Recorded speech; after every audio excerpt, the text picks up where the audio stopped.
Hey everyone, before we jump into today's story, make sure to hit that subscribe button and share your thoughts in the comments. I want to hear what you'd do if you were in my shoes. It all started on an ordinary evening that suddenly felt anything but ordinary. My wife, smiling in that familiar way that used to make my chest tighten with love, asked me a question I wasn't prepared for. "Why are you so cold lately?" Her words hit me like a slap I didn't see coming. Cold? That wasn't me, or at least it wasn't supposed to be. I opened my mouth but nothing came out. How could I explain the sudden emptiness that had crept into my heart? How could I tell her that her casual laughter at her phone, late at night, whispered messages she tried to hide, was eroding the trust we'd built over 7 years? I shrugged, trying to play it off. "I'm just tired, I guess," I muttered. But she didn't believe me. She tilted her head, concern flickering across her face. "Is it me? Did I do something?" I wanted to say no, to tell her it wasn't her, but deep down I knew it was. Or at least part of it was. It was everything I'd been noticing over the past few weeks. The late nights at work she couldn't explain, the constant secrecy around her phone, the sudden tension whenever I asked a simple question. I tried to rationalize it at first. Maybe I was imagining things. Maybe stress was making me paranoid. But then came the missed calls. The phone vibrating on the counter while she whispered excuses I couldn't trust. The little signs that no one else might notice but my heart couldn't ignore. One night, curiosity got the better of me. She had left her phone on the table, screen lit up with a message preview. I hesitated. Then my instincts screamed at me, so I read it.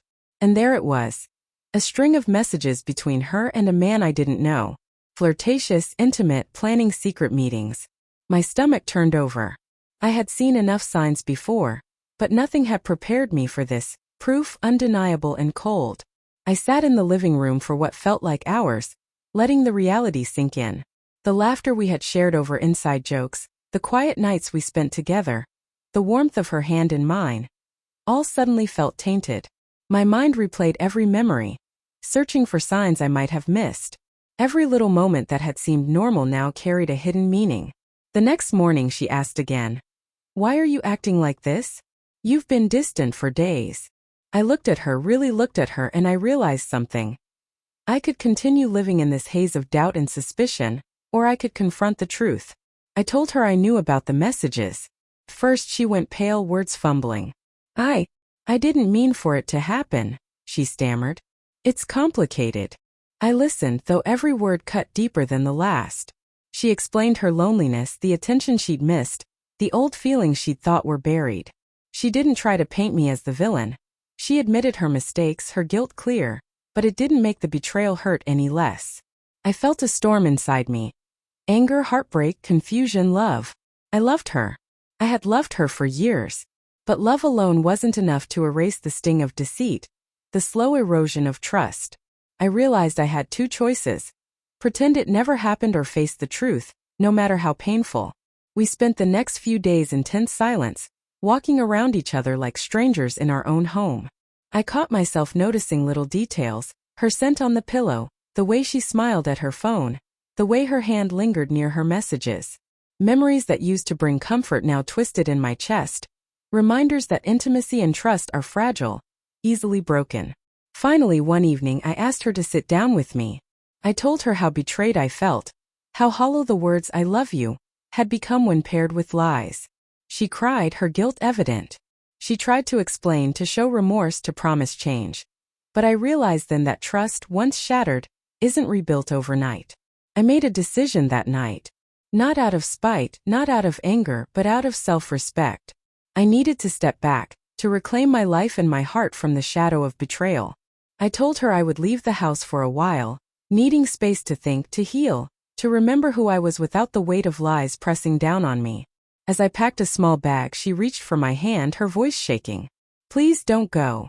I looked at her, and despite the heartbreak, I felt a strange clarity. I had loved her deeply, but I couldn't stay in a life where love was mixed with deception. I kissed her cheek gently, whispered that I needed time, and walked out. The days that followed were difficult. Memories haunted me, the laughter, the quiet moments, the shared dreams, but I allowed myself to grieve, to feel, and to heal.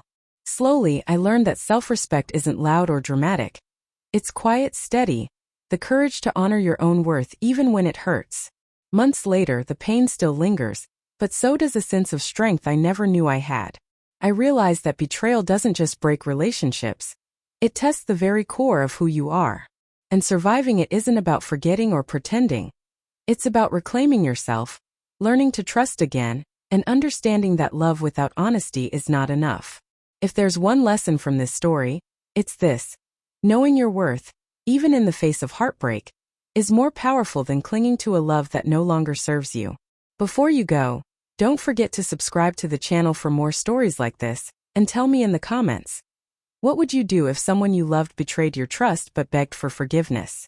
I want to hear your thoughts because these stories remind us of the fragile beauty of love and the quiet courage it takes to protect your own heart.